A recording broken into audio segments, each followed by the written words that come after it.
Today I'm going to show you how to make a coconut flavor, and we're just going to use 8 ingredients. They can be all natural if you want. They're just aroma compounds. We're doing this in propylene glycol, and it's going to make a couple hundred liters of coconut flavoring for beverages. Now you can use it in food, you can use it to enhance pina coladas, but consider it a cheat code, and you can use it like bitters to enhance whatever cocktail you're working on or non-alcoholic beverage. Now this is a great recipe to get started. It doesn't require any special equipment, just bottles, beakers, scale, and some pipettes. And you can basically modify it, and I'm going to show you how to modify it a little bit so you get a toasted coconut flavor. And that simply requires 1 or 2 ingredients to do, in addition to these ones. Now, most of these ingredients are pretty common. They're actually fun ones to work with because they're quite intense in their aroma. And you need very little. So we're going to use 10 mils of this, and we're going to make 100 mils using propylene glycol. So total 10 mils of flavor ingredients, 90 mils of propylene glycol, and then maybe a few other things. Some of these are just optional ingredients that I'll go through, because once you get the base recipe down, you may choose to have a more floral or fruity element to it, but you can basically modify this any way you want. And that's the power of working with flavors, is that it really gives you an advantage, whether you're a bartender, a chef working on desserts, or anybody who just wants to make really cool drinks. So let me show you how this is done. I'm Darcy O'Neill, and this is Art of Drink. There's a lot of old data available that basically breaks down what coconut flavor is. This is some old GC mass spec data, and there are old recipes that you will find in books. And that will give you, this is basically where this is starting from as the starting point. But as I just mentioned, you can modify it however you want. You can make it less intense, you can make it toasty. You can add florals, you can add like rum or whiskey elements to it if you're working it into cocktails or non-alcoholic beverages. The ingredients are fairly simple. One of the most common ones is gamma-octalactone.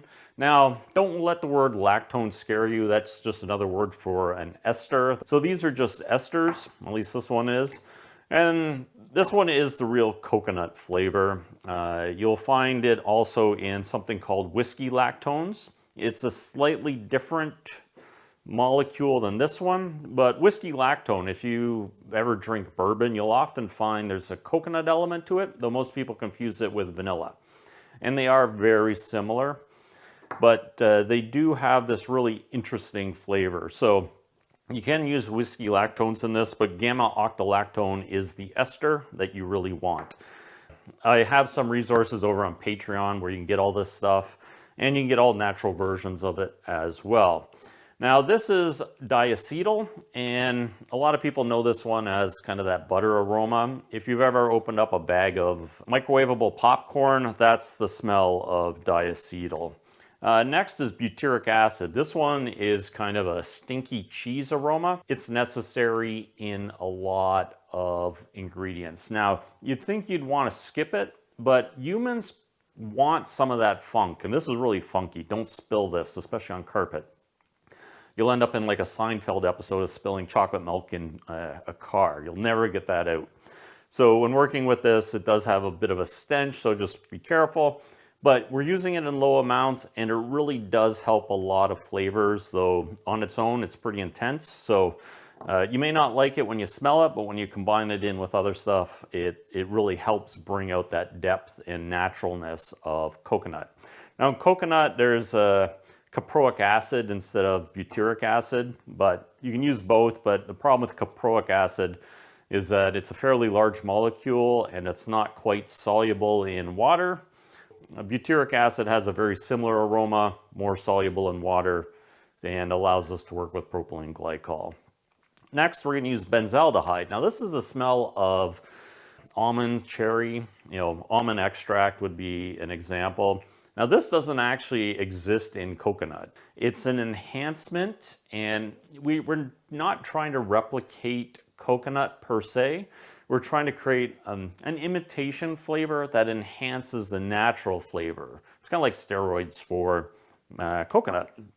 So some of these flavors aren't found naturally in it, but coconut is a nut and almonds are a nut, and there is some synergy when you work with them together. So, you know, you can leave things out if you want. Like, absolutely, you can leave the benzaldehyde out if it gives it too much of an almondy cherry aroma, but that's up to you.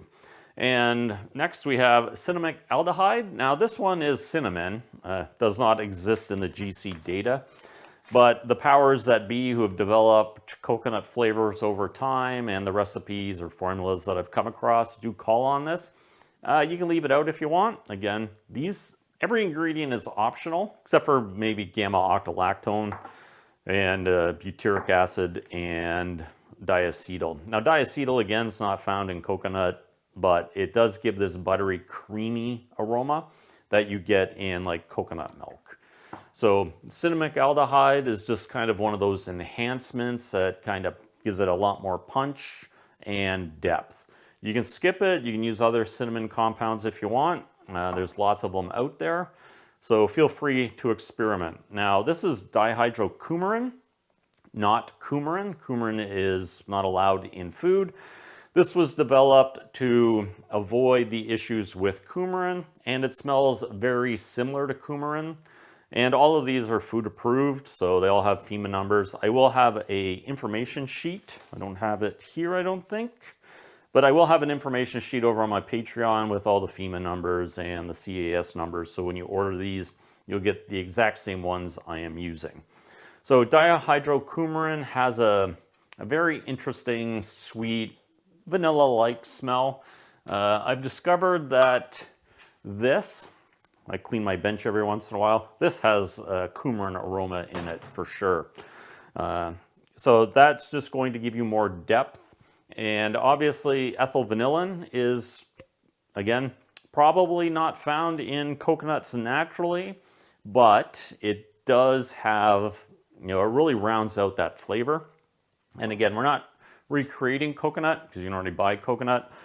And the one thing with coconut as a natural flavor is that there's a high level of oil in coconut. So the ingredients in coconut tend to dissolve in oil and not water.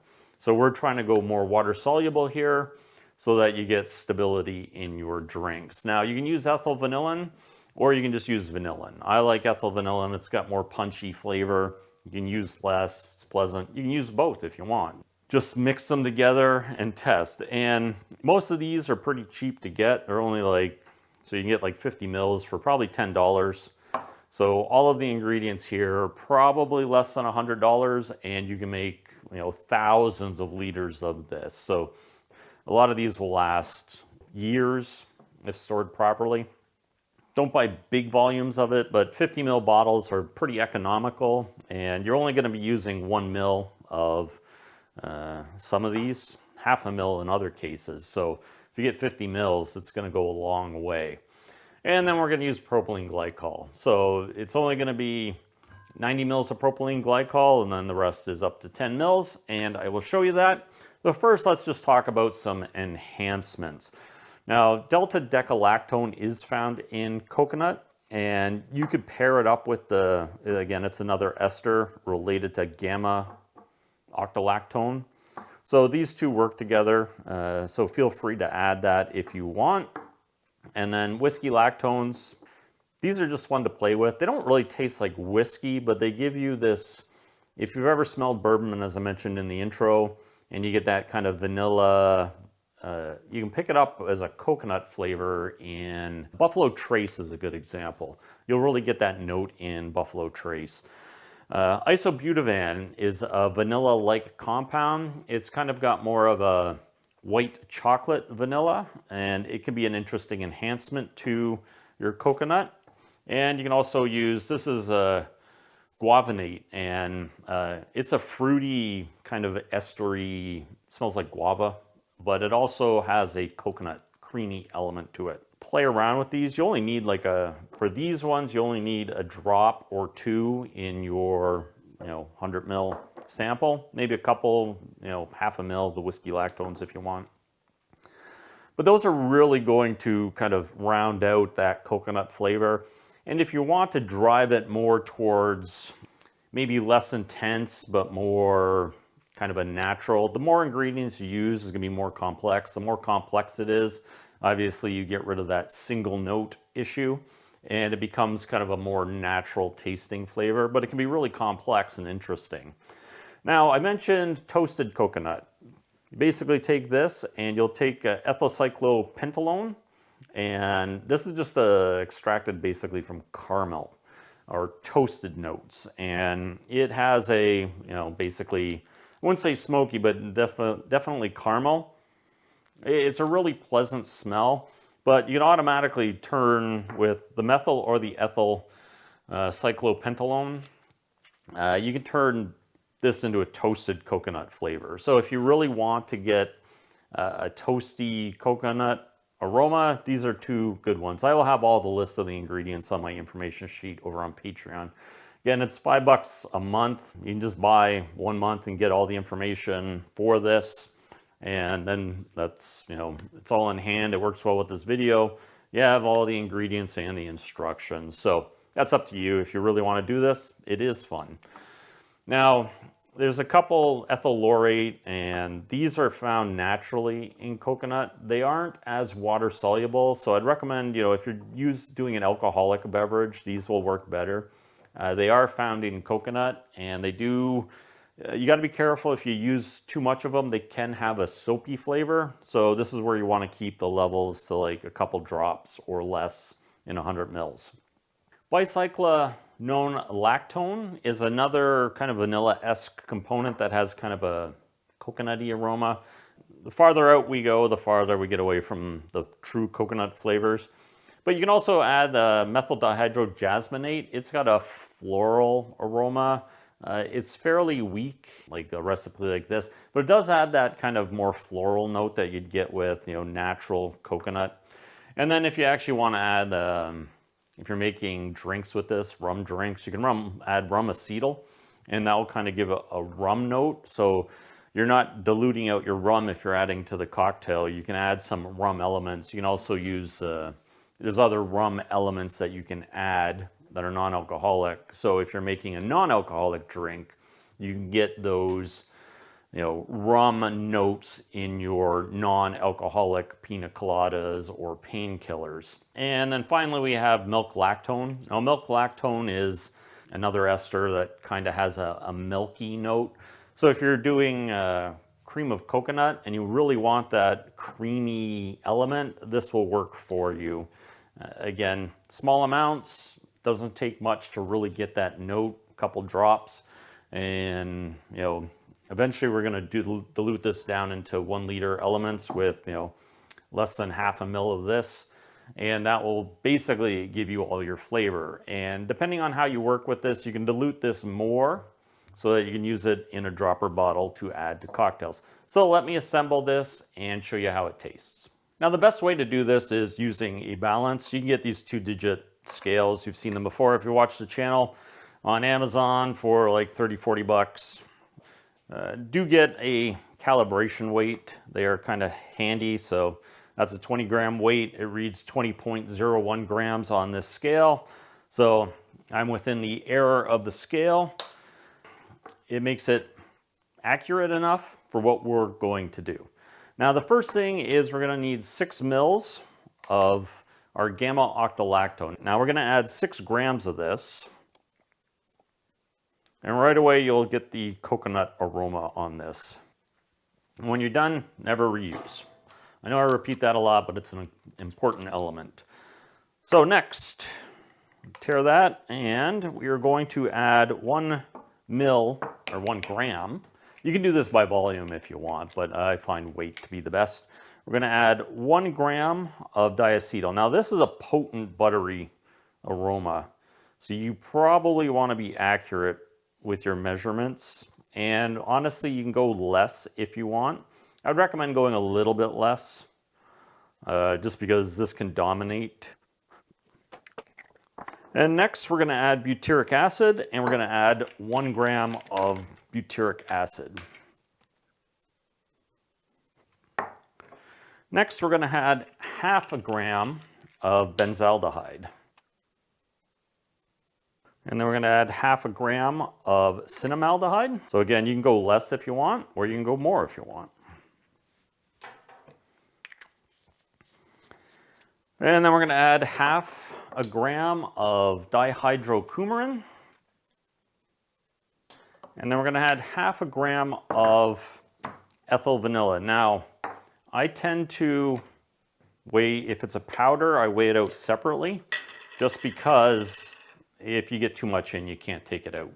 And you get a lot more control with droppers. You can do each one individually if you want, but I'm pretty comfortable if I'm over a couple drops. I don't think it really affects the flavor for our purposes. But if you're doing this to, commercial, whether you're a bartender or developing a product, accuracy is really important. So, you may want to do it separately. But for just goofing around and experimenting, this is the way to go. Sometimes speed is kind of a handy thing, kind of makes it more enjoyable. But when you're finishing off a formula, definitely be really accurate. So that's 0.49 grams, which is close enough. Let's put that there. And that's it. That's our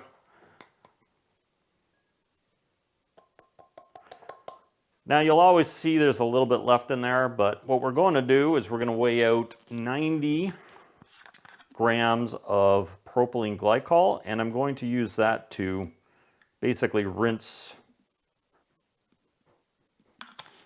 So that's 89.63 grams, which is close enough for my purposes, and then I can just do this to rinse and get all that vanilla compound dissolved. And most of it's in solution.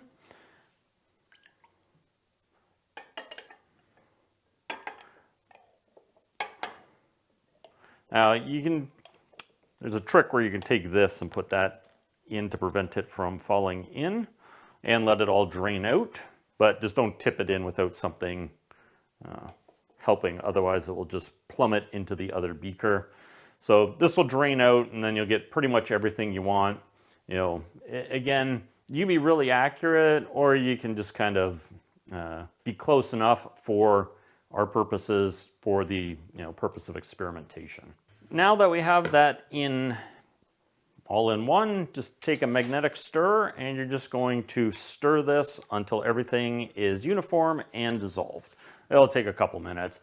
If you want it to go a little faster, you can warm up your propylene glycol, kind of, body temperature, 37 degrees Celsius or 98 Fahrenheit, I believe. And that will just kind of speed things up. So you just heat it up in some warm water if you want, store it in a warm place. And that will just kind of speed the process if you're doing multiple iterations of this. Everything about flavor development is iterations. This is the first time I've made this. It's following some recipes from some flavor manuals from days gone by, though they're still used today. And you'll be surprised that you're not going to find a lot of public recipes. There used to be a lot of public recipes, especially in the 1920s and before. Pharmacists shared everything. And then obviously with commercializations, patents, and intellectual property, most companies will not share their recipes. So we have to work from old recipes and then modify them, doing some experimentation to actually get the flavor. So I'll let this dissolve. It'll take a couple minutes, but we'll be back instantaneously. Now while this is spinning, we're going to make a taster sample. Sometimes in the beverage industry, they call this a broth or taster sample. And all it is basically how you would taste it. So this is just water. It's a 1 liter bottle. And what I'm going to do is add some simple syrup. And I'm going to add 100 mils of simple syrup. This is 2 parts sugar to 1 part water, so 66 bricks. Or 50 bricks, sorry, 50 bricks. And that's going to give me kind of a 6 to 7% sugar level in 1 liter. And the reason I'm doing this is that to taste like the coconut flavor, you really do need some acidity and some sweetness to kind of understand flavor. So this is basically a taster sample. So 100 mils of 2-to-1 simple syrup. Again, you can use less, you can use more, up to you. Now we will be adding some acid to this. This is my citrate buffer from the acid video that I did. I don't want this to be really acidic because coconuts aren't inherently acidic, but I do want the pH kind of lower than neutral, which water and sugar basically is. So I want it to be kind of, this is going to be around 3.8, 4.0, so not really acidic, but it is going to help me with the flavor. I am going to add, probably 2 grams of this, or yeah, 2 grams, and I typically just use a 1/4 teaspoon. That comes out to be roughly a gram, and that's going to give me some acidity. But with flavor development, always add your acid at the end. It can cause problems with solubility if it's added before, but once everything's dissolved into the syrup, you're going to be fine. Now, I'm just going to top this up to the 1,000 liter mark. We're only going to be using 1/2 ml of our flavor compound in here, so 0.05% is what we're going to be looking at, and that will give us the flavor intensity. So now that our flavor compound is mostly done, I'm just speeding things up for video purposes, I am going to use 1/2 ml of this. Now there is a 1/2 ml mark on there, and for my purposes, I'm just experimenting and testing this, so I don't need to be highly accurate. If you want to be highly accurate, you can use glass pipettes with graduations on them. These are quite accurate and quite cheap. You can also use micro pipettes. They're more expensive, more of an investment, but these glass pipettes are readily available online, and this one's a 1/2 ml one, so you can actually be super accurate with this. And it's got, you can do like 0.27, 0.28 mils with these. So if you're adjusting formulas, they're good to work with. But for my purposes, I am just going to do 1/2 ml here.